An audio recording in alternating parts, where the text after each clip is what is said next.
बिस्मिल्लाहिर्रहमानिर्रहीम। कैसे हैं भैया आप लोग? रटना नहीं है, समझना है। Syntax book board matric biology chapter number 5 reproduction का पार्ट 15 करने जा रहे हैं और न्यू टॉपिक शुरू हो रहा है। पिछला टॉपिक जिसके ऊपर 9 वीडियोस बनी थी वो था sexual reproduction in flowering plants. 9 parts उसके बने थे। बेहद अहम है आपके लिए, बेहद अहम है, क्योंकि जब सेक्सुअल रिप्रोडक्शन की बात की जाए या रिप्रोडक्शन की बात की जाए, ये बात मैंने क्लियरली आपको बता दी है कि आप ये देख लिया करें कि आप खड़े कहाँ हैं बायोलॉजी की दुनिया में। आप खड़े कहाँ हैं? 5 किंगडम हैं।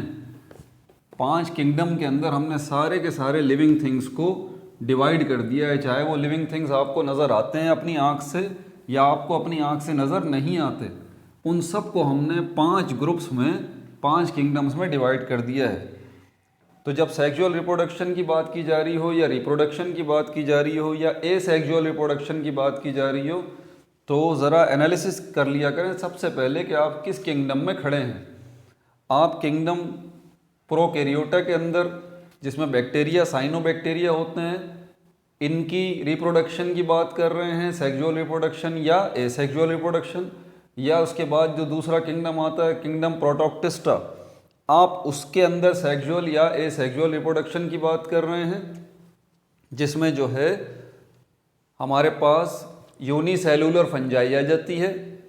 इस किंगडम के अंदर unicellular fungi, unicellular algae, multicellular algae, protozoa, ये आ जाते हैं सबके सब इस किंगडम प्रोटोक्टिस्टा के अंदर। तो देख लीजिए कि रिप्रोडक्शन की बात आप से किसके हवाले से की जा रही है। आपको पता होना चाहिए आप किस किंगडम में खड़े हुए हैं। तीसरा किंगडम हमारे पास किंगडम फंजाई है, जिसमें सारी मल्टी सेलुलर फंजाई है, जो कि आपको अपनी आंख से नज़र आ सकती है, आपको माइक्रोस्कोप की ज़रूरत नहीं है। तो ये भी आप देख लीजिए कि रिप्रोडक्शन ये किस किंगडम में हो रही है, क्या किंगडम फंजाई में हो रही है। चौथा किंगडम हमारे पास किंगडम प्लांटी है। क्या ये रिप्रोडक्शन जो आपने देखी वो किंगडम प्लांटी से मुताल्लिक है? तो पिछली 9 वीडियोस जो हमने बनाई है sexual reproduction in flowering plants, ये किंगडम प्लांटी का एक ग्रुप है जिसको एंजियोस्पर्म्स कहा जाता है, हमने उसको डिस्कस किया था। अब जो है हम किंगडम एनिमेलिया की तरफ जा रहे हैं, क्योंकि ये जो हमारे पास अब आ रहा है, आप अपनी बुक खोलिए पेज नंबर 98 पे, पेज नंबर 98 पे नहीं बल्कि उससे भी पीछे आइए आप। रिप्रोडक्शन इन एनिमल्स ये है हमारे पास, इसका पार्ट 1 होगा रिप्रोडक्शन इन एनिमल्स, इसका पार्ट 1 है ये, पार्ट 1। अब यहाँ पर ये बात क्लियर है। अब रिप्रोडक्शन की बात की जा रही है, तो किसकी बात की जा रही है? Reproduction in animals. आप किंगडम एनिमेलिया के अंदर खड़े हुए हैं। अब आगे चलते हैं तो रिप्रोडक्शन की बात की जा रही है किंगडम एनिमेलिया के अंदर एनिमल्स की। तो एनिमल्स जो हैं हमारे पास वो 2 कैटेगरी में डिवाइड हुए हैं। सिर्फ एक किंगडम नहीं है, ये किंगडम एनिमेलिया नहीं है, ज़रा इस बात को समझिएगा। किंगडम एनिमेलिया सिर्फ नहीं है, बल्कि एक और किंगडम है जिसको हम किंगडम प्रोटोक्टिस्टा कहते हैं। किंगडम प्रोटोक्टिस्टा, किंगडम प्रोटोक्टिस्टा, इसको भी डिस्कस करेंगे। अब यहाँ आप सोच रहे होंगे कि रिप्रोडक्शन इन एनिमल्स की बात की जा रही है, तो इसमें जो एनिमल्स को डिस्कस करेंगे हम, ऑर्गेनिजम्स को डिस्कस करेंगे, तो वो किंगडम एनिमेलिया में ही होने चाहिए ना। ये दूसरा किंगडम कहाँ से आ गया? कुछ ऐसे ऑर्गेनिजम्स हैं, कुछ ऐसे ऑर्गेनिजम्स हैं, ऑर्गेनिजम्स मतलब लिविंग थिंग्स, कुछ ऐसे लिविंग थिंग्स हैं जो एनिमल लाइक हैं। कुछ ऐसे ऑर्गेनिजम्स या लिविंग थिंग्स हैं जो एनिमल लाइक हैं, एनिमल लाइक, यूनिसेलुलर हैं,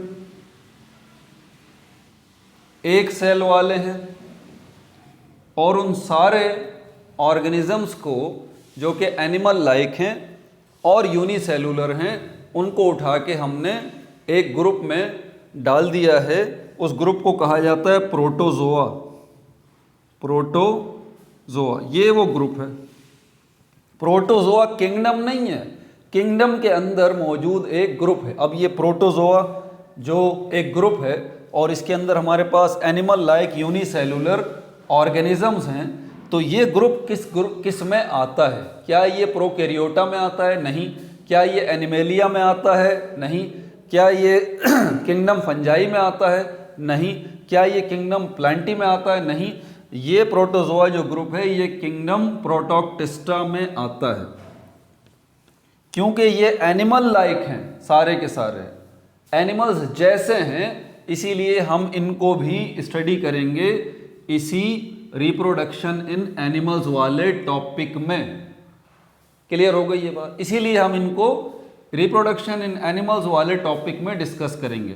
और इसके अलावा दूसरे एनिमल्स जो आगे हम डिस्कस करेंगे, जैसे कि रैबिट है, हाइड्रा है, ये क्या है? ये एनिमल्स हैं। रैबिट एनिमल है, उसकी रिप्रोडक्शन सेक्सुअल, उसकी रिप्रोडक्शन जो है हम किंगडम एनिमेलिया में डिस्कस करेंगे। और प्रोटोजोआ में जैसे हमारे पास जो है वो प्लाज्मोडियम आ जाता है।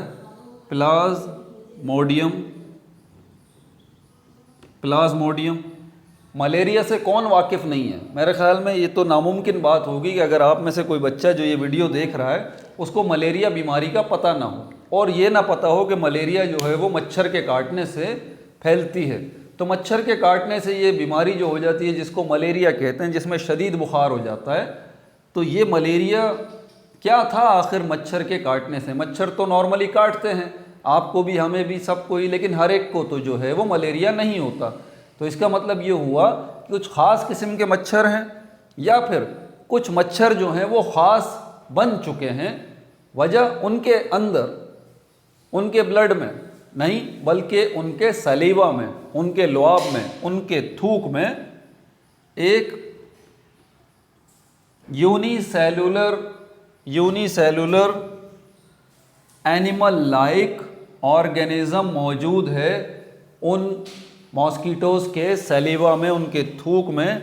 और उस ऑर्गेनिज्म या लिविंग थिंग्स को एनिमल लाइक यूनिसेलुलर, क्योंकि एनिमल लाइक है ये प्लाज्मोडियम, तो ये कहाँ आएगा? एनिमल लाइक है। दूसरी बात ये यूनिसेलुलर है, तो ये प्लाज्मोडियम कहाँ आएगा? किस ग्रुप में आएगा? इस प्रोटोजोआ में आएगा, इस प्रोटोजोआ में आएगा। और ये जो प्रोटोजोआ ग्रुप है ये किसका ग्रुप है? ये किंगडम प्रोटोक्टिस्टा का है। तो ये वो प्लाज्मोडियम जो कि यूनिसेलुलर ऑर्गेनिज्म है, एनिमल लाइक है, इसकी वजह से क्या हो रहा है? इसकी वजह से आपको मलेरिया की बीमारी लग रही है। समझ में आ गई बात? तो ये मैंने आपको पहले ही बता दिया। अब के रिप्रोडक्शन इन एनिमल्स की बात करते हैं तो इसमें हम इन दो किंगडम्स को डिस्कस करेंगे। इन दो किंगडम्स को हम डिस्कस करेंगे, किंगडम प्रोटोक्टिस्टा और किंगडम एनिमेलिया। क्लियर हो गई ये बात? तो बायोलॉजी का प्रॉब्लम क्या है? बायोलॉजी का सबसे बड़ा प्रॉब्लम ये है कि आप इसमें गुम हो जाते हैं, आपको पता नहीं लगता कि ये टॉपिक जो अब आप स्टडी कर रहे हैं ये किस ऑर्गेनिज्म से मुताल्लिक है और उस ऑर्गेनिज्म का किस ग्रुप से ताल्लुक़ है। आगे चलते हैं।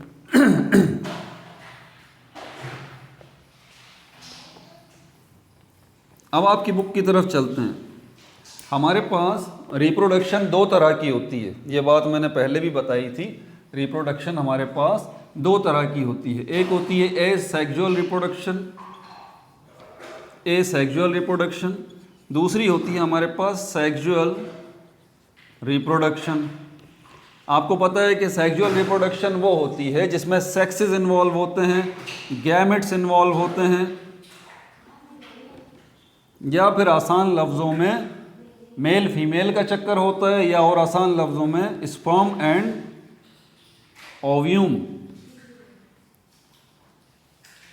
स्पर्म एंड ओव्यूम का मिलना होता है। उसके नतीजे में जायगोट का बनना होता है, जायगोट से एम्ब्रियो का बनना होता है, एम्ब्रियो से एक बेबी का बनना होता है। ये सब क्या है? एक बेबी क्या है? एक रिप्रोडक्शन की वजह से, प्रोसेस की वजह से नस्ल इंसानी में इजाफा है। इंसानों की मिसाल लें तो बहरहाल ये सेक्सुअल रिप्रोडक्शन है। जिसमें गैमेट्स इन्वॉल्व हैं। एसेक्सुअल, ए का मतलब ही नॉट होता है, नॉट, ए का मतलब भी नॉट होता है, मतलब जिसमें सेक्सेस इन्वॉल्व ना हो, विदाउट सेक्सेस, जिसमें मेल फीमेल का कोई चक्कर नहीं है। रिप्रोडक्शन तो हो रही है, नस्ल तो बढ़ रही है, एक ऑर्गेनिज्म से 2 ऑर्गेनिज्म तो हो रहे हैं, 2 से 4 तो हो रहे हैं, लेकिन कहीं भी यहाँ पर जो है वो मेल फीमेल का चक्कर नहीं है, कहीं भी यहाँ पर सेक्स सेल्स या गैमेट्स का कोई चक्कर नहीं है, कोई स्पर्म्स एंड ओव्यूम्स का फ्यूजन होके जायगोट का बनना नहीं है, ऐसा कुछ भी नहीं है इसके अंदर। लेकिन रिप्रोडक्शन का प्रोसेस हो रहा है, रिप्रोडक्शन का प्रोसेस हो रहा है। कैसे हो रहा है उसको अभी हम डिस्कस करते हैं, आगे चलते हैं, ठीक है।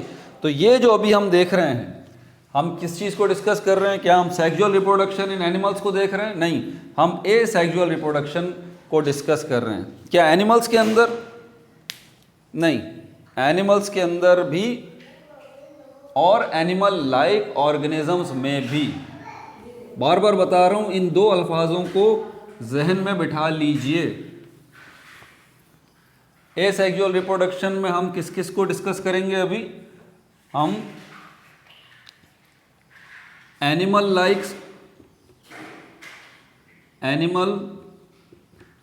लाइक ऑर्गेनिजम्स को डिस्कस करेंगे, जिसकी मिसाल मैंने अभी प्लाज्मोडियम की दी है आपको, और दूसरा एनिमल्स को भी डिस्कस करेंगे।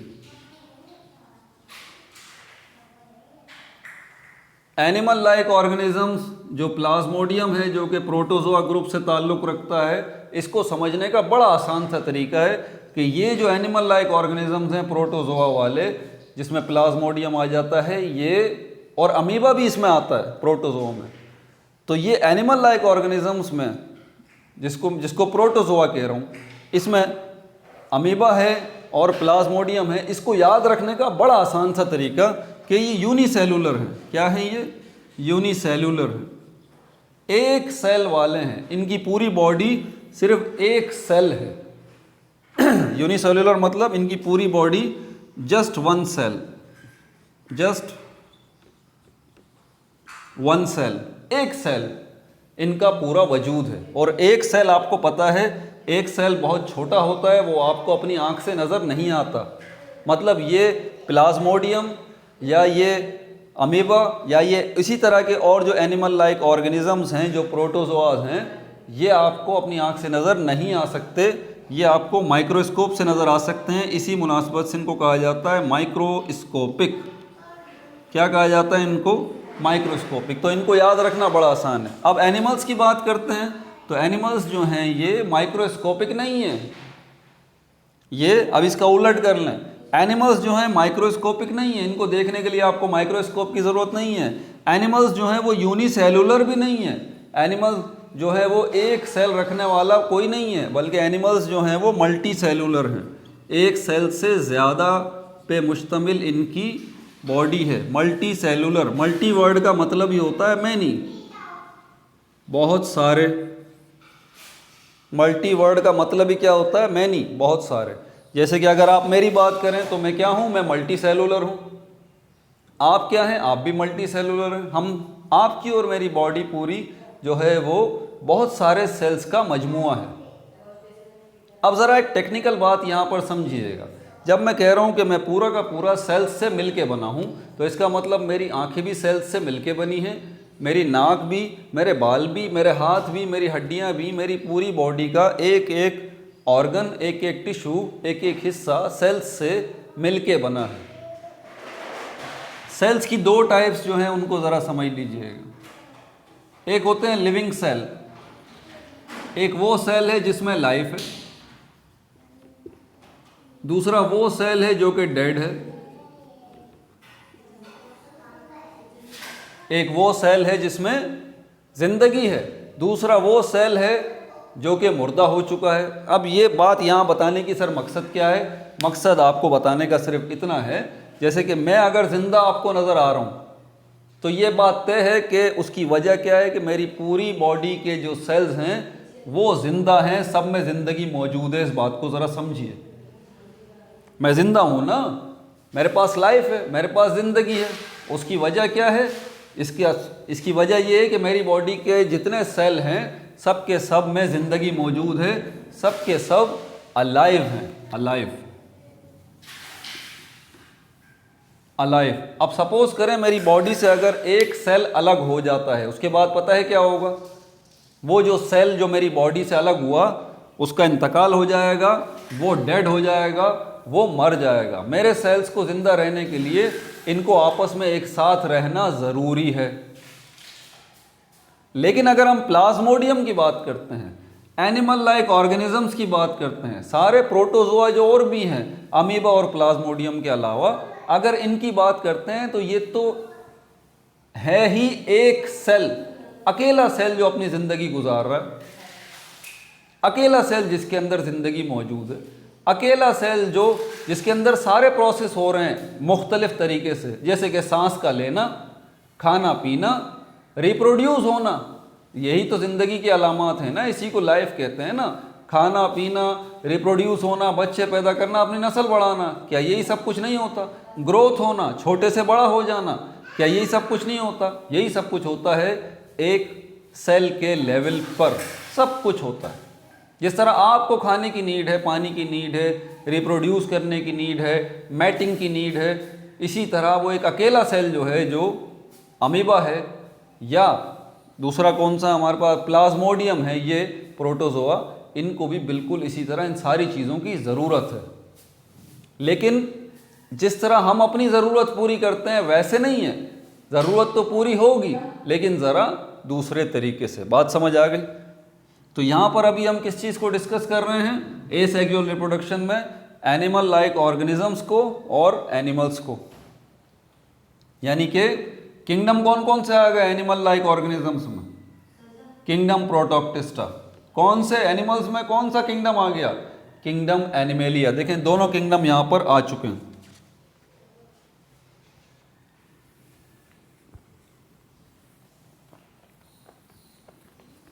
तो आपको एसेक्सुअल रिप्रोडक्शन का भी समझ में आ गया, जिसमें किसी भी किस्म के सेक्सेस की कोई इन्वॉल्वमेंट नहीं है। आगे बढ़ने से पहले दो चीज़ों को, अच्छा मैं अगर आपसे ये बात करूँ, इसमें टॉपिक क्या है? देखिए आप ये वीडियो देख रहे हैं, आपने 10-12 मिनट मेरी बात भी सुन ली है, ठीक है ना? आपका बड़ा पेशेंस है, 10-12 मिनट आपने बात सुन ली है और आप बोल रहे हैं कि सर आपने अभी तक रिप्रोडक्शन इन एनिमल्स का टॉपिक शुरू कर दिया, एसेक्सुअल रिप्रोडक्शन है, उसके अंदर हम बुक में देख रहे हैं फिजन है, फिजन का प्रोसेस है, इसके अंदर जो है वो बाइनरी फिजन भी है, मल्टीपल फिजन भी है, बडिंग भी है, फ्रेगमेंटेशन भी है। मैं आपने अभी तक तो ये सब कुछ बताया ही नहीं, आपने इतनी लंबी चौड़ी तकरीरें कर दी। अभी बता देता हूँ क्या है, मैं बता देता हूँ। ये देखें, ये फिजन क्या है? फिजन का मतलब होता है स्प्लिट या टूट जाना।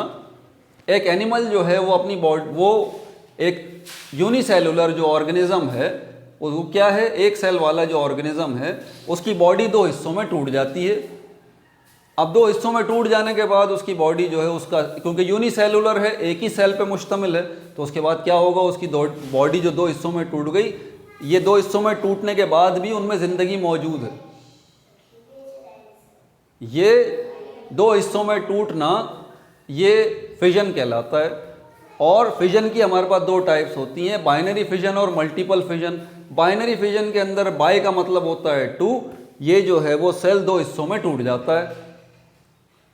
और मल्टीपल फिजन का मतलब ये होता है कि एक ही सेल जो है वो कई हिस्सों में टूट जाता है और हर हिस्सा एक अलग वजूद है, एक ज़िंदगी है, एक अलग ऑर्गेनिज्म है। यानी कि पहले एक सेल था, दो हिस्सों में टूट गया तो मतलब ये दो सेल बन गए। और अगर एक सेल है वो कई पीसेस में टूट गया तो ये कई पीसेस से कई सेल्स बन गए। ये रिप्रोडक्शन का प्रोसेस हो गया। ठीक है, आगे चलते हैं। बडिंग क्या है? बडिंग एक ऐसा प्रोसेस है जिसमें एक ऑर्गेनिज्म है, उसकी बॉडी के ऊपर एक आउट ग्रोथ निकलती है। जैसे कि आपके बॉडी के ऊपर फोड़ा, फुंसी या दाना निकल जाता है, होता है ऐसे। या अगर आपके सर पर क्रिकेट खेलते हुए किसी ने बैट मार दिया है गलती से, तो क्या होगा, बैट लगने के बाद जो है आपके सर पे गोमड़ निकल आएगा एक। दिस इज आउट ग्रोथ, दाने की तरह का, फोड़े की तरह का, बॉयल की तरह का, ऐसे आउट ग्रोथ हो रही है, जस्ट लाइक दिस। इसी तरह की आउट ग्रोथ उस बॉडी के ऊपर अपीयर होगी और ये आउट ग्रोथ जो है वो बड़ी हो के क्या होगी, इस बॉडी से ये अलग हो जाएगी। और अलग होने के बाद क्या होगा, ये बिल्कुल ऐसी ही होगी जैसे कि ये है बड़ी वाली। ये बड जो है, ये आउट ग्रोथ जो है वो अलग हो जाएगा, और अलग होने के बाद क्या होगा, अलग होने के बाद जो है ये भी एक नई बॉडी है, ये भी एक नई बॉडी है, ये रिप्रोडक्शन हो गई। जैसे ये सांस ले रहा था, खा रहा पी रहा था, बिल्कुल इसी तरह इससे ये जो आउट ग्रोथ, इसका ये पीस जो है वो अलग हो गया आउट ग्रोथ की सूरत में। इसमें भी इसी तरह की जिंदगी मौजूद है। पहले ये एक थे, अब ये दो हो गए। क्लियर हो गई बात? इसको बडिंग कहते हैं। बड वैसे बड़ा खूबसूरत वर्ड है, बड का मतलब कली होता है, ठीक है, इसी से वर्ड बनता है बडी। हम किसी को, दोस्तों को क्या बोलते हैं, यार, यार चलें, लेट्स गो बडी। तो ये बडी वर्ड जो है ये भी बर्ड से निकला है। देखें कितने मतलब निकल रहे हैं। बर्ड का मतलब आउटग्रोथ, बर्ड का मतलब कली, और इसी से वर्ड निकलता है बडी, मतलब यार, प्यार में बोलते हैं ना दोस्तों को। तो ये बर्डिंग का प्रोसेस भी मैंने आपको बता दिया। अगर इसी बॉडी के ऊपर इसी तरह के 2-4 बर्ड और निकल जाएं तो फिर क्या होगा, ये सारे बर्ड्स जो हैं वो अलग होंगे, और हर बर्ड जो है बाद में जाके एक इंडिविजुअल, एक अलग ऑर्गेनिज्म बनेगा। मतलब पहले एक ऑर्गेनिज्म था, अब कितने सारे ऑर्गेनिज्म हो गए उसी की फैमिली के, लेकिन किस प्रोसेस के जरिए, बर्डिंग प्रोसेस के जरिए। फ्रेगमेंटेशन जो अगला टॉपिक है इसको भी सुन लीजिए। फ्रेगमेंटेशन वर्ड निकला है फ्रेगमेंट से। फ्रेगमेंट का मतलब होता है पार्ट या हिस्सा, पार्ट या हिस्सा। एक ऑर्गेनिज्म है, उसकी बॉडी जो है मुख्तलिफ पीसेस में टूट जाती है, ठीक है। यहाँ आउट ग्रोथ का चक्कर नहीं है, बल्कि एक बॉडी है, उसकी एक बॉडी है, उसकी बॉडी एक लिविंग ऑर्गेनिज्म है, उसकी बॉडी जो है मुख्तलिफ पीसेस में टूट जाती है। ये हिस्सा अलग हो गया, ये हिस्सा अलग हो गया, ये अलग हो गया, ये अलग हो गया। जितने हिस्सों में ये बॉडी टूट चुकी है, हर हिस्सा जो है वो एक न्यू लिविंग बॉडी है, एक न्यू ऑर्गेनिज्म है, एक नई जिंदगी है, एक नई हयात है। तो यहाँ पर भी रिप्रोडक्शन हुई ना, पहले एक था, अब इसकी बॉडी जो टूट गई मुख्तलिफ पीसेस में, हर पीस जो है एक अलग जानदार है, रिप्रोडक्शन हो गई। तो यहाँ तक तो ये मैंने आपको बता दिया, बाइनरी फिजन भी, मल्टीपल फिजन भी, बडिंग भी, फ्रेगमेंटेशन भी। तो कहानी ख़त्म हो गई, बस ठीक है। यही काम तो यूट्यूब पे हो रहा है, वीडियो बंद करें फिर टेंशन ख़त्म आपकी। आप ये सिर्फ डेफिनेशन थोड़ी ना सुनने के लिए आए।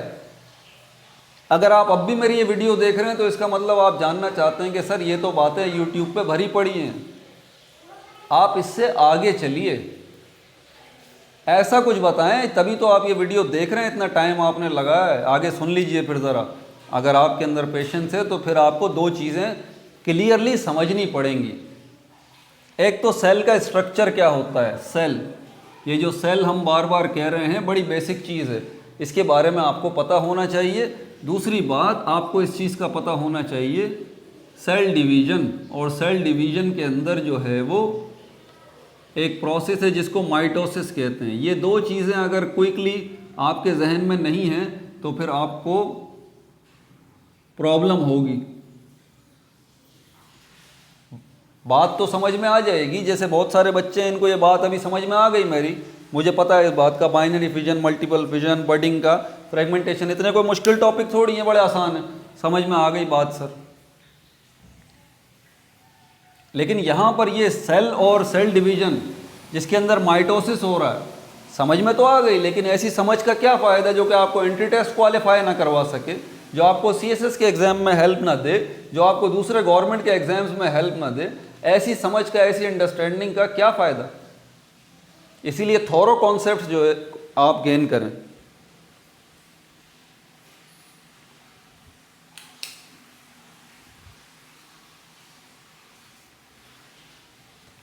तो मैं ये कह रहा था कि इन दो चीज़ों को क्विकली आपको रिव्यू करना पड़ेगा, तब जाके आपको बात समझ में आ जाएगी। सेल का स्ट्रक्चर देख लें। जब हम किसी भी लिविंग बॉडी को सेल कहते हैं तो इसका ज़रा मतलब समझिएगा कि उसके 3 हिस्से हैं लाजमी। अगर तो उसकी बॉडी, उसके पास ये 3 हिस्से नहीं हैं तो हम उसको सेल नहीं कहेंगे। अच्छी तरह ज़हन नशीन कर लीजिए। ये 3 हिस्से क्या हैं? अल्लाह ताला ने हर चीज़ को कवरिंग दी हुई है, अल्लाह ताला ने हर चीज़ को लिबास दिया हुआ है, ठीक है, कपड़े दिए हुए हैं। अल्लाह ताला को जो है वो लिबास में कवर्ड चीज़ें पसंद हैं, इसीलिए इंसानों को देख लीजिए, हमारी भी स्किन है, ये स्किन हमारी बॉडी के जितने सेल्स हैं सबके पास ये स्किन मौजूद है, इसको सेल मेम्ब्रेन कहते हैं, सेल मेम्ब्रेन। तो ये क्या है, आसान लफ्ज़ों में आप इसको यूँ कह लें, स्किन ऑफ सेल, सेल की स्किन, सेल की कवरिंग, ठीक है। मेम्ब्रेन वर्ड का मतलब ही ये होता है स्किन या लेयर या कवरिंग या रैपर। सेल मेम्ब्रेन, सेल की स्किन। दूसरी चीज़ क्या है, साइटोप्लाज्म। तीसरी चीज़ क्या है, न्यूक्लियस। आप कहेंगे सर इन चीज़ों का हमें पता है, मानता हूँ इनका पता है आपको, लेकिन इसका इस कनेक्ट से क्या ताल्लुक है, ज़रा आगे भी तो सुन लीजिए। ये सेल मेम्ब्रेन तो ये तो हो गई इसकी कवरिंग, ऊपर वाली ये रही, बीच में ये रहा न्यूक्लियस, ये साइटोप्लाज्म है। ज़रा मेन चीज़ इसको समझ लीजिए। साइटोप्लाज्म जो है इसके अंदर होता क्या है, ये है क्या, जेल लाइक स्ट्रक्चर है, जेल लाइक स्ट्रक्चर है। जेल लाइक होता है, जेली की तरह का मादा भरा हुआ है इसके अंदर, सेल के अंदर, जो कि साइटोप्लाज्म है। इसमें 7 किस्मों की छोटी छोटी स्मॉल बॉडीज़ पाई जाती हैं जिनको सेल ऑर्गेनल्स कहा जाता है, सेल ऑर्गेनल्स। आप कह रहे थे ना हमें पता है, अब आप देखिए ज़रा नोट कीजिए आपको कितना पता है। सेल ऑर्गेनल्स, सेल ऑर्गेनल्स जो हैं ये 7 किस्मों के होते हैं बेसिकली। लेकिन पहले आपको ये पता होना चाहिए कि सेल ऑर्गेनल आपसे कोई पूछे कि भाई आपसे किस्में नहीं पूछी सेल ऑर्गेनल्स की, आपसे ये पूछा है what is a cell organelle, ये होता क्या है, आप ये बताइए। अगर मैं आपसे पूछता हूँ ये क्या है तो आप मुझे ये बताएंगे कि इसका कलर सफ़ेद है, इससे काला लिखता है।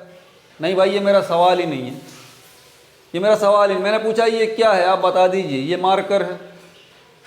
बिल्कुल इसी तरह आपसे सेल ऑर्गेनल जब पूछा जाए तो आप कहेंगे small bodies found in cytoplasm, found in cytoplasm. Cytoplasm ये जो जेल लाइक स्ट्रक्चर है इसके अंदर ये छोटी छोटी बॉडीज़ पाई जाती हैं, ये 7 किस्मों की हैं। इनके नाम क्या क्या हैं, माइटोकॉन्ड्रिया, गोल्जी बॉडीज़ या गोल्जी अपरेटस भी कहते हैं इनको, vacuoles, endoplasmic reticulum, endoplasmic reticulum. 1 2 3 4 4 हो गई, पूरी 7 के नाम शायद मुझे भी याद नहीं है। पहले इसका स्क्रीनशॉट ले लीजिए या नोट कर लीजिए। स्क्रीनशॉट न लें, ये शॉर्टकट ना मारें, आप वीडियो को रोक के ज़रा लेक्चर को नोट किया करें। अच्छा, ये हो गया mitochondria, Golgi bodies, vacuoles, endoplasmic reticulum, ribosomes, lysosomes,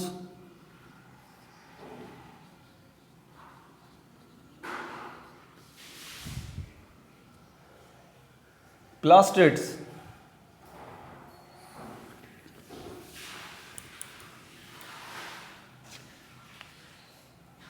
lysosomes को छोड़ दें ज़रा, मैं इसकी अभी बात नहीं करता। अच्छा, सिर्फ 7 किस्मों की ये छोटी बॉडीज़ नहीं हैं जो कि साइटोप्लाज्म में पाई जाती हैं, इसके अलावा भी हैं, ठीक है। किसी में 8 भी हो सकती हैं, 9 भी हो सकती हैं, लेकिन ये 7 तो बेसिक हैं। बस इन अभी फ़िलहाल आप 7 को याद रखें, इससे आगे ना जाएं, आपका 9 मैट्रिक का लेवल है। राइबोसोम्स है, सेंट्रियोल्स, ये मुझे भूल जाता है, ये सी से इतने सारे नाम आते हैं ना, सेंट्रियोल, कार्बोहाइड्रेट, साइटोप्लाज्म, क्रोमोसोम्स, तो ये मुझे छठा वाला भूल जाता है, 7वां वाला लिख देता हूँ, वो याद है। Mitochondria, Golgi bodies, vacuole, endoplasmic reticulum, ribosomes, और इसके बाद हमारे पास था सेंट्रियोल्स ही होता है, इस्लाह कर दीजिएगा, प्लास्टिड्स। अब एनिमल सेल और प्लांट सेल का फ़र्क समझ लीजिएगा। अब मैं किंगडम एनिमेलिया की बात कर रहा हूँ और किंगडम प्लांटी की बात कर रहा हूँ। तो एनिमल, जैसे कि बायोलॉजी मुझे भी एनिमल कहती है, ठीक है, आपको भी कहती है कि हम भी एनिमल्स ही की कैटेगरी में आते हैं। तो हमारे जो बायोलॉजी के मुताबिक, ठीक है भाई, ये ध्यान में रखिएगा। तो मेरी बॉडी के अंदर भी सेल्स मौजूद हैं, मेरी बॉडी के सेल्स में भी, सब में सेल मेम्ब्रेन भी मौजूद है, और मेरी बॉडी के सारे सेल्स में जो है वो न्यूक्लियस भी मौजूद है और साइटोप्लाज्म भी मौजूद है, और साइटोप्लाज्म में माइटोकॉन्ड्रिया भी मौजूद है, गोल्जी बॉडीज़ भी मौजूद है, वैक्यूल भी मौजूद है, एंडोप्लाज्मिक रेटिकुलम भी मौजूद है, राइबोसोम्स भी मौजूद है, सेंट्रियोल्स भी मौजूद हैं, प्लास्टिड्स मौजूद नहीं हैं, प्लास्टिड्स मौजूद नहीं हैं। ये फ़र्क आता है अब एनिमल सेल में और प्लांट सेल में। ये प्लास्टिड किस में आते हैं? ये प्लांट सेल में आते हैं। ये प्लास्टिड 3 किस्मों के होते हैं, 3 किस्मों के ये प्लास्टिड्स होते हैं। क्रोमोसोम्स 3 किस्मों के ये प्लास्टिड्स होते हैं। इनको हम कहते हैं क्लोरोप्लास्ट, क्रोमोप्लास्ट और ल्यूकोप्लास्ट। इसमें से सबसे कॉमन जो है वो क्लोरोप्लास्ट है, जो कि ग्रीन कलर का होता है, ठीक है। और ग्रीन कलर का ये क्लोरोप्लास्ट क्यों होता है? क्योंकि इसके अंदर क्लोरोफिल मौजूद होता है, जो कि ग्रीन कलर का केमिकल है। इसी की वजह से प्लांट्स जो हैं वो ग्रीन नज़र आते हैं। समझ में आ गई बात आपको? इसी की वजह से प्लांट्स ग्रीन नज़र आते हैं कि प्लांट्स के सेल्स के साइटोप्लाज्म के अंदर ये प्लास्टिड्स की कौन सी टाइप मौजूद होती है? क्लोरोप्लास्ट, प्लास्टिड की एक टाइप है। और क्लोरोप्लास्ट ग्रीन क्यों है? क्योंकि उसके अंदर एक केमिकल है ग्रीन कलर का, जिसको क्लोरोफिल कहा जाता है, ठीक है। इसका फोटोसिंथेसिस से बहुत गहरा ताल्लुक है। इसके बगैर फोटोसिंथेसिस का प्रोसेस जो है वो नहीं हो सकता। क्लियर हो गई ये बात? तो ये सारे के सारे जो है वो आप अपने जहन में रख लीजिए। अगला टॉपिक जो मुझे इसके बाद बताना है वो बताना है माइटोसिस का। माइटोसिस का, क्योंकि इसका ये समझाने का मकसद आपको ये माइटोसिस समझाना है असल में, क्योंकि आगे अब जो बात होने जा रही है वो उसी के हवाले से बात होने जा रही है। क्लियर हो गई ये बात? इसको नोट कर लिया, मिटा दूं? तो ये प्लास्टिड्स का फर्क है।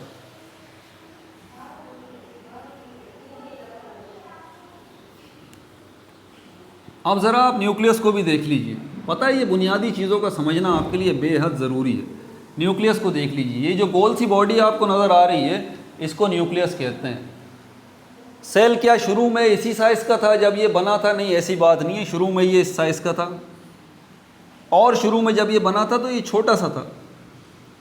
धीरे धीरे इस सेल का साइज़ बढ़ता गया। ये इस साइज़ से इस साइज़ में आया, इस साइज़ से ये इस साइज़ में आ गया। जब ये फुल साइज्ड हो गया, फुल साइज्ड हो गया, तो हमने इसके न्यूक्लियस में कुछ तब्दीलियां महसूस की, जो कि हमने यहाँ महसूस नहीं की, यहाँ महसूस नहीं की।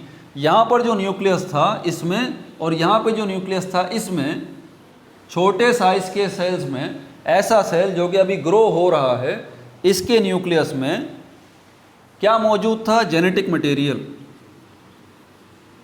Genetic material. इसकी तफसील में नहीं जाऊंगा, नहीं तो बात बहुत आगे चली जाएगी फिर। बहरहाल ये जेनेटिक मटेरियल यहाँ पर आपको इतना बता दूं कि ये जो क्या होता है, आपके घर में भी ऑब्वियस सी बात है, ख़वातीन हैं, माएँ बहनें बेटियाँ वगैरह हैं, तो आप देखें कॉमन ऑब्जर्वेशन है, वो बाल वगैरह बनाने के बाद वो कंगे में क्या होता है, बाल फंस जाते हैं ना, तो वो बालों को निकालती हैं जब कंगे में से, तो उसके बाद क्या करती हैं, उसको ऐसे घुमाया, रोल किया, एक गुच्छा सा बन जाता है इस तरह का कुछ, ये इस तरह का होता है गोला सा। उसको उठा के क्या करते हैं? Throw into the dustbin. ये जेनेटिक मटेरियल जो है बिल्कुल इसी तरह का शक्ल का होता है यहाँ पर इस न्यूक्लियस के अंदर। ये छोटे साइज़ के सेल में हो रहा है, बड़े साइज़ के सेल में थोड़ा और बड़े हों अब भी आपको ये इसी तरह का नज़र आएगा। लेकिन जब ये फुल साइज़ का आ जाएगा तो आपको ऐसे धागे नज़र नहीं आएंगे, बल्कि अब यहाँ पर आपको धागे बाकायदा ये क्लियर कोई शक्ल बनाते हुए नज़र आएंगे। ऐसे धागे जिनकी तादाद को आप गिन भी सकते हैं। इंसानों की अगर बात करूँ तो हमारे सेल में, हमारे साइटोप्लाज्म में, उसके न्यूक्लियस के अंदर इन धागों की तादाद कितनी है? 46, जिनको क्रोमोसोम्स कहते हैं, क्रोमोसोम्स कहते हैं।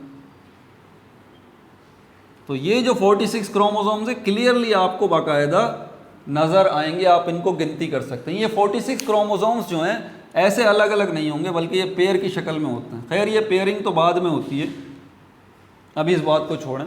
बहरहाल फुल साइज़ का जो सेल है इसके न्यूक्लियस के अंदर आपको ये क्रोमोसोम जो है वो, ये धागे जो हैं वो आपको अब क्लियर नज़र आ रहे हैं, आप इनको गिनती भी कर सकते हैं। ये एग्जैक्ट 46 होंगे, इससे कम या ज़्यादा नहीं होंगे। अगर आपको सेल्स की टाइप याद हो तो मैंने आपको बताई थी ये बात कि इस किस्म के सेल्स जिनके अंदर क्रोमोसोम्स की तादाद फिक्स्ड होती है उनको सोमेटिक सेल्स कहा जाता है। सोमेटिक सेल्स, सोमेटिक सेल्स कहा जाता है, सोमेटिक सेल्स कहा जाता है। और इन्हीं सोमेटिक सेल्स में जिनमें क्रोमोसोम्स की तादाद फिक्स्ड होती है, इन्हीं थ्रेड्स की तादाद फिक्स्ड होती है। ये 46 क्रोमोसोम्स किसके पास हैं? अब देखें, जब मैं ये बात कर रहा हूँ किसके पास हैं, तो इस बात को ज़रा ध्यान से सुनिए कि मैं इंसान हूँ, मैं किंगडम एनिमेलिया में आता हूँ। किंगडम एनिमेलिया के अंदर जितने जानवर हैं सब के पास क्रोमोसोम्स की तादाद अलग अलग होती है। इंसानों के पास क्रोमोसोम्स की तादाद 46 होती है। ज़रूरी नहीं है कि जो लॉइन है उसके जो सेल्स हैं उनमें जो न्यूक्लियस है उनके अंदर भी क्रोमोसोम्स की तादाद 46 हो। नो, नेवर, ये नहीं हो सकता। रैबिट है, उसके सेल्स के अंदर उसके न्यूक्लियस में जो क्रोमोसोम्स की तादाद है वो 46 से नहीं, ऐसा नहीं हो सकता।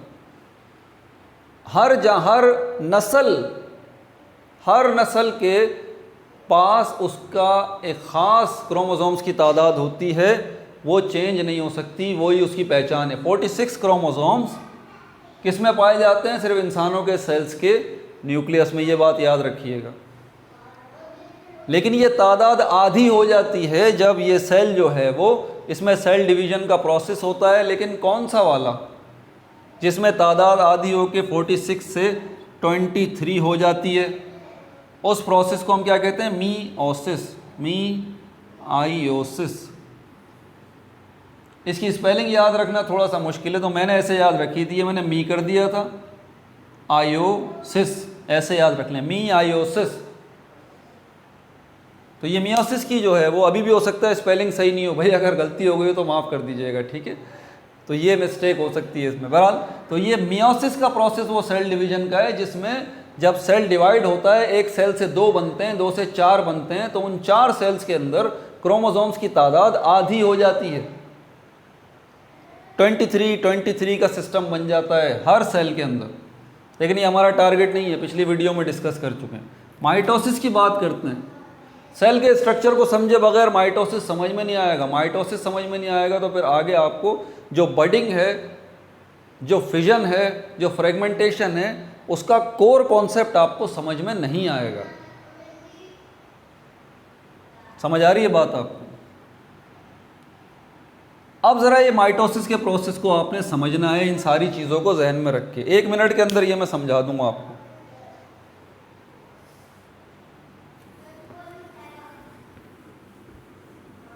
इंसानों की मिसाल लेके माइटोसिस के प्रोसेस को समझ लेते हैं। हमारा जो सेल है, मैं पहले बच्चा था, आप भी बच्चे थे, उससे पहले क्या था? एम्ब्रियो, एम्ब्रियो से बच्चा, बच्चे से बॉय, बॉय से मैन, ये सब कुछ हुआ। तो एक बेबी से लेके आगे जब मैं गया हूँ तो क्या मेरे सेल्स की तादाद में इजाफा नहीं हुआ? एग्जैक्टली सेल की तादाद में इजाफा हुआ है। पहले मेरी बॉडी, जब मैं बच्चा था तो मेरी बॉडी जो है वो 100 सेल्स से मिलके बनी थी। जब मैं जवान लड़का हुआ तो मेरी बॉडी जो है वो 1000 सेल्स से मिलके बनी है, मिसाल के तौर पर। तो सेल्स की तादाद जो है वो बड़ी है, लेकिन ये सेम सेल्स होंगे।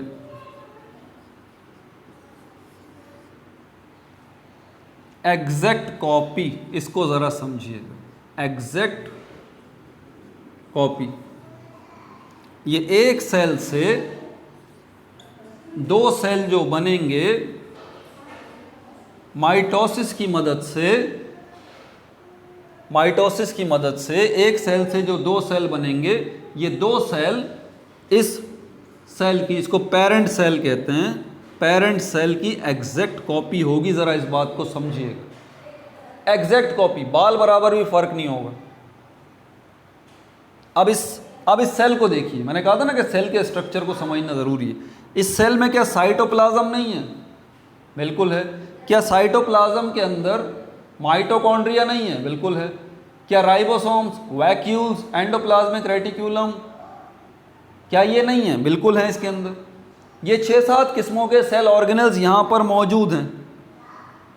जितनी तादाद सेल ऑर्गेनल्स की इस पेरेंट सेल में थी, उतनी ही तादाद सेल ऑर्गेनल्स की इसमें भी है, उतनी ही तादाद सेल ऑर्गेनेल्स की इसमें भी है।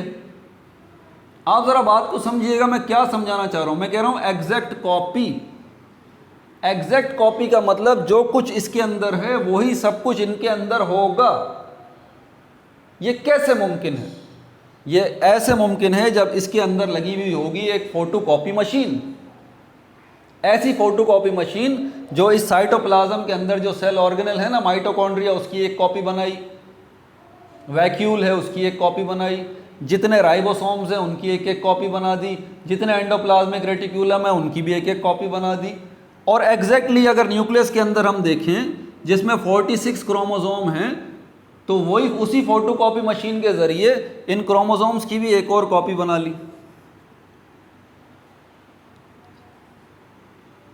बात समझ आ रही है आपको?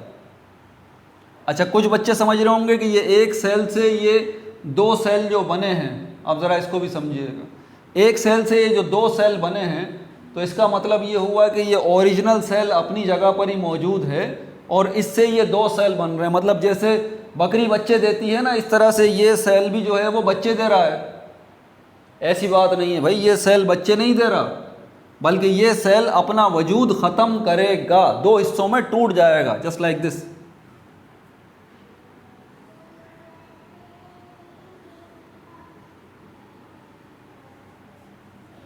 ऐसे इससे बनेंगे ये दो सेल, ऐसे बनेंगे ये दो सेल। लेकिन पहले क्या था? ये ऐसा था, एक न्यूक्लियस था, एक न्यूक्लियस से फिर दो न्यूक्लियस बने हैं, ये बात तय है।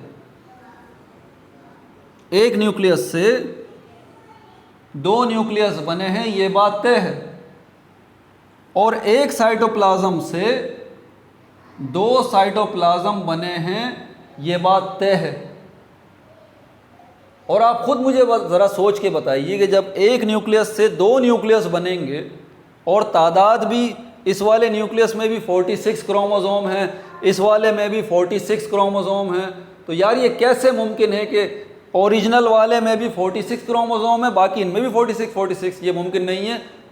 यहाँ पर एग्जैक्ट कॉपी बनने के लिए क्या ज़रूरी है? एक एक कॉपी बनना ज़रूरी है। तो 46 क्रोमोसोम जो ओरिजिनल न्यूक्लियस में थे वो उसकी कॉपी बनेगी, एक और 46 आ जाएगा, और इस तरह से इसमें भी 46 क्रोमोसोम, इसमें भी 46 क्रोमोसोम।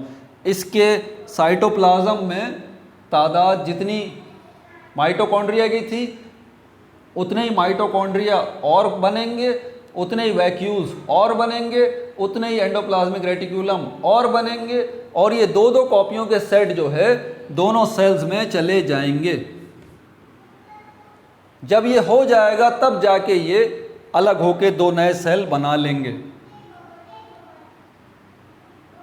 समझ में आ गई बात? अब ज़रा आप उस टॉपिक की तरफ आ जाइए जो कि आपका एक्चुअल टॉपिक है, जो कि मैं पहले ही समझा चुका हूँ। क्या है? फिजन का। फिजन में क्या हो रहा है? एक सेल जो है दो सेल्स में टूट रहा है। आप ज़रा मुझे खुद सोच के बताइए, एक सेल दो सेल में टूट रहा है, या टूट रहा है तो इसका मतलब क्या हुआ? बात समझ में नहीं रही। ये भी कोई तरीका है बताने का? एक सेल दो सेल में टूट गया बस, और वो दोनों नए सेल जो बने हैं वो अलग अलग वजूद हैं। ऐसे कैसे मुमकिन है? कोई बात अपनी मर्जी चल रही है? नहीं भाई, पूरा का पूरा तरीका है, ऐसे नहीं अलग हो गए। फिजन प्रोसेस के अंदर ऐसे नहीं एक सेल जो है वो दो सेल्स में टूट गया। फिजन का प्रोसेस है वो पूरा का पूरा माइटोसिस का प्रोसेस है। असल में किसका प्रोसेस है? माइटोसिस का प्रोसेस है। मैं भी बताता हूं आपको।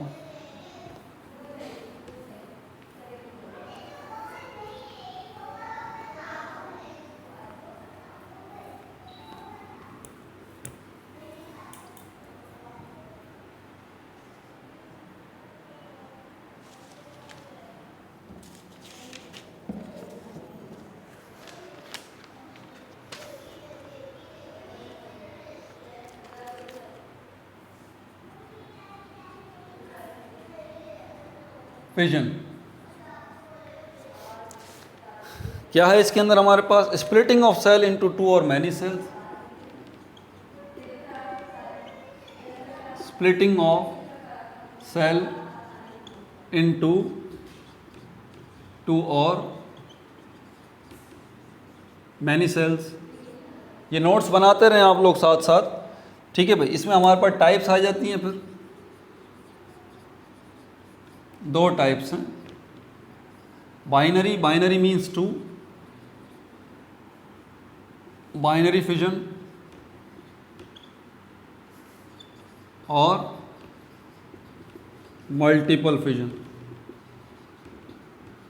बाइनरी फिजन और मल्टीपल फिजन। बाइनरी वर्ड का आपको पता है 2, मतलब एक सेल जो है 2 हिस्सों में टूट गया, और मल्टीपल वर्ड का आपको पता है मैनी, एक सेल जो है वो बहुत सारे हिस्सों में टूट गया। तो बाइनरी को अगर हम देखें इसकी तफसीलात, बाइनरी फिजन,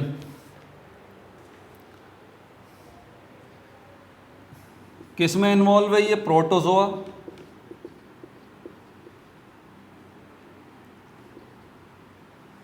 और प्रोटोजोआ के अंदर मैंने कौन सी एग्जाम्पल दी थी?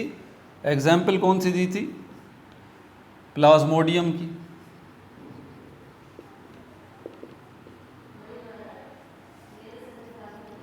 ऑल यूनिसेलुलर, सबके सब यूनिसेलुलर होने ज़रूरी हैं, ठीक है भाई। जेनेटिक मटेरियल इसमें रेप्लिकेट होता है। जेनेटिक मटेरियल अभी मैंने बताया था, जेनेटिक मटेरियल क्या होगा? रेप्लिकेट होगा। मैंने कहा था कि कॉपी करेगा। जेनेटिक मटेरियल जो न्यूक्लियस में मौजूद है उसकी कॉपी होगी, तो इस कॉपी होने के प्रोसेस को ही रेप्लिकेट कहते हैं। Replication is same as copy, ठीक है। तो ये रेप्लिकेशन जब भी वर्ड आए तो समझ जाइएगा ये कॉपी की ही बात कर रहा है। तो इसमें क्या होगा? न्यूक्लियस जो है उसके अंदर जो जेनेटिक मटेरियल है वो क्या होगा? रेप्लिकेट होगा, उसकी कॉपी बनेगी। अच्छा, और क्या है इसके अंदर ख़ास बात? फिर क्या होगा? जब ये कॉपी हो जाएगी तो अल्टीमेटली 2 न्यूक्लियस बन जाएंगे। अल्टीमेटली 2 न्यूक्लियस बन जाएंगे इस तरह से। फिर ये 2 न्यूक्लियस अलग अलग होंगे और इस तरह से ये 2 सेल्स बन जाएंगे। ठीक हो गई भाई बात? ये हो गया बाइनरी फिजन। मल्टीपल फिजन को ज़रा देख लीजिए।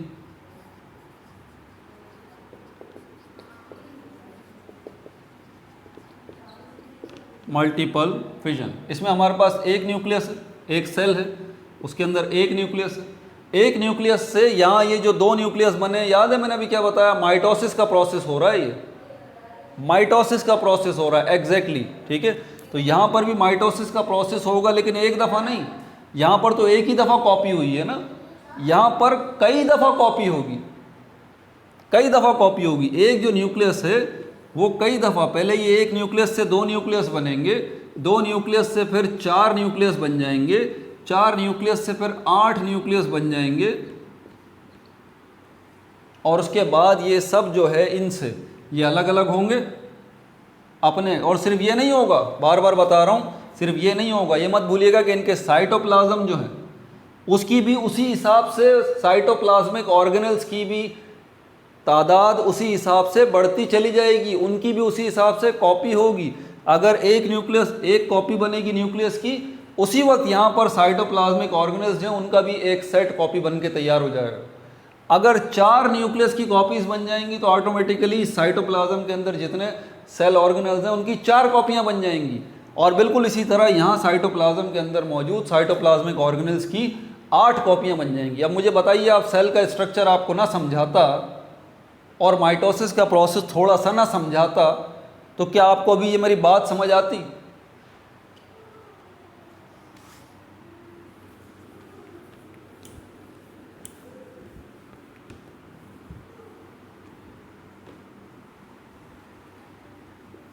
अब क्या होगा? ये एक सेल, दूसरा सेल, तीसरा सेल, चौथा सेल, रिप्रोडक्शन हो रही है ना, ये देखिए ये रिप्रोडक्शन हो रही है। 8 सेल बन गए, रिप्रोडक्शन हो गई। कोई सेक्सिस का सिस्टम नहीं है, कोई जायगोट नहीं बन रहा, कोई स्पर्म ओव्यूम नहीं है, ठीक है, बल्कि सिंपली क्या हो रहा है? फिजन का प्रोसेस हो रहा है उसके ज़रिए। आगे चलते हैं, उसके बाद हमारे पास बडिंग का आ जाता है।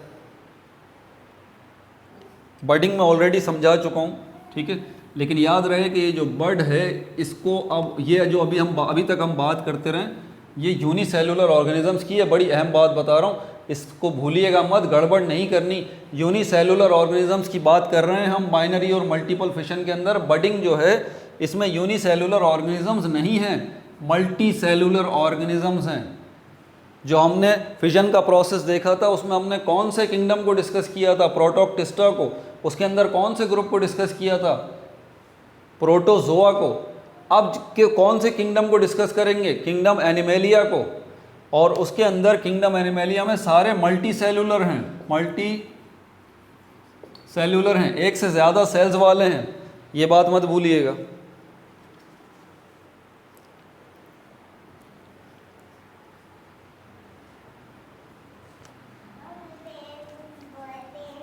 पेन बुक, बाबा वीडियो तो बना लें फिर पेन बुक देंगे। इधर तो आ जाओ पहले। हाँ हाँ,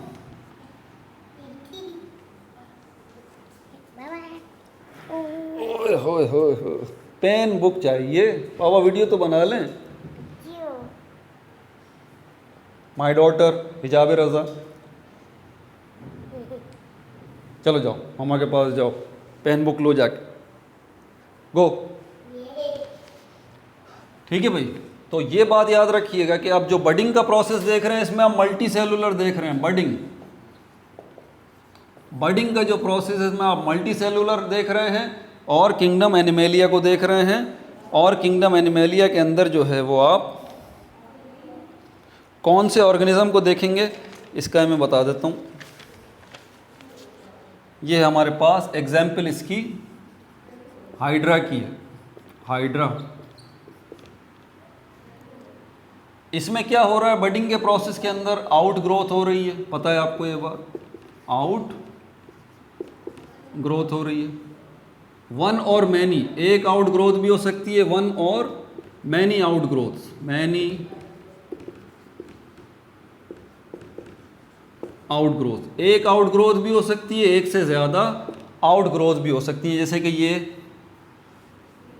अब इसको मैं सेल नहीं बनाऊंगा, ये बात ध्यान में रखिएगा, ये सेल नहीं बना रहा, ठीक है, ये सेल नहीं है, ये एनिमल है, एक एनिमल, मल्टी सेलुलर एनिमल, चलता फिरता हुआ आपको अपनी आंख से नजर आएगा, जिसको मैं हाइड्रा का नाम दे रहा हूं। क्या होगा इसकी अगली पिक्चर में देखें, ये आउट ग्रोथ बन गई। अगली पिक्चर में देखें ये आउट ग्रोथ जो है अलग हो गई।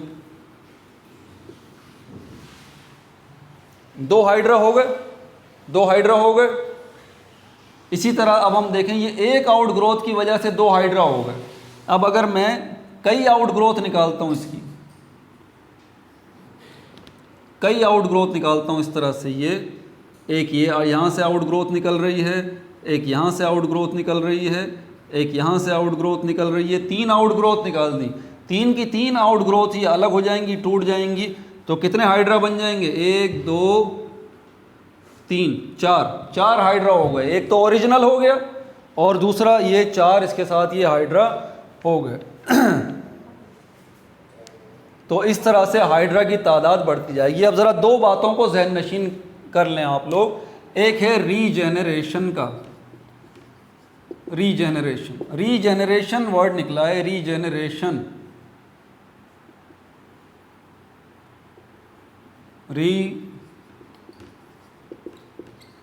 रीजेनरेशन। जेनरेट का मतलब होता है बनना, तश्कील पाना, किसी चीज़ का बनना, उसको जेनरेट कहते हैं। री का मतलब होता है अगेन, दोबारा से बनना। मिसाल के तौर पर एक लेज़र्ड है, छुपकली है, डोमेस्टिक लेज़र्ड जो घरेलू छुपकली होती है, अगर उसकी टेल जो है ये कट जाए, टेल जो है वो कट जाए, उसकी दुम कट जाए, तो क्या होगा? दोबारा से दुम जो है वो रीजेनरेट हो जाएगी, दोबारा आ जाएगी। ठीक है, एक तो ये बात है, ज़रा इस रीजेनरेशन का कॉन्सेप्ट आप समझिएगा। अब मैं ज़रा हाइड्रा की बात करता हूँ। हाइड्रा की तो मैंने ये सिंपल सी एक बॉडी बना दी थी। अब हाइड्रा को सपोज करते हैं हाइड्रा जो है वो एक लिजर्ड है। हाइड्रा क्या है? एक लिजर्ड है। अब ज़रा इस बात को ज़रा समझिएगा। हाइड्रा एक लिजर्ड है, अगर लिजर्ड है तो इसके हाथ पैर भी हैं और ये लंबी सी इसकी टेल भी है, भाई ऐसी लिजर्ड बन जाएगी फ़िलहाल तो ये इसकी लंबी सी एक टेल हो गई। यहाँ से जो बड निकलेगा अलग, अब इसके अंदर बडिंग का प्रोसेस अगर हम देखें, ठीक है, तो यहाँ से ये बड एक निकल रहा है, ये अलग हो गया, यहाँ से ये बड निकला, ये अलग हो गया, ये जो हेड वाला पोर्शन है यहाँ से ये भी अलग हो गया। मिसाल देके समझा रहा हूँ आपको, यहाँ से आउट ग्रोथ निकली, ये भी अलग हो गया, यहाँ से आउट ग्रोथ निकली, ये भी अलग होगी, यहाँ से आउट ग्रोथ निकली, ये भी अलग हो गई। यानी कि इस लिजर्ड के मैंने आउट ग्रोथ निकाल के इस बेचारी के पीसेस कर दिए, जो कि फ्रेगमेंटेशन में होना चाहिए। फ्रेगमेंटेशन अगला टॉपिक है हमारा। आपको पता है कि जब ऐसा हो जाएगा, ये आउट ग्रोथ निकलने की वजह से इसके बॉडी पार्ट्स अलग हो चुके हैं, अब होगा क्या, ज़रा ध्यान से सुनिएगा। अब रीजेनरेशन का प्रोसेस होगा। जितनी भी चीज़ें ये ओरिजिनल जो लिजर्ड थी, ये आउट ग्रोथ बनी थी, उससे ये हिस्से अलग अलग हो गए थे। हर हिस्सा, आप ये देखें, ये वाली आउट ग्रोथ है, ये अलग होगी, तो ये हाथ है, ये दूसरा हाथ है लिजर्ड का, ये लिजर्ड का पैर है, ये दूसरा पैर है लिजर्ड का, ये टेल है और ये हेड है। अगर इस हेड वाले पोर्शन से आउट ग्रोथ बनती है तो क्या होगा, क्या ये पूरी लिजर्ड बन गई? नहीं। अब यहाँ रीजनरेशन का प्रोसेस होगा।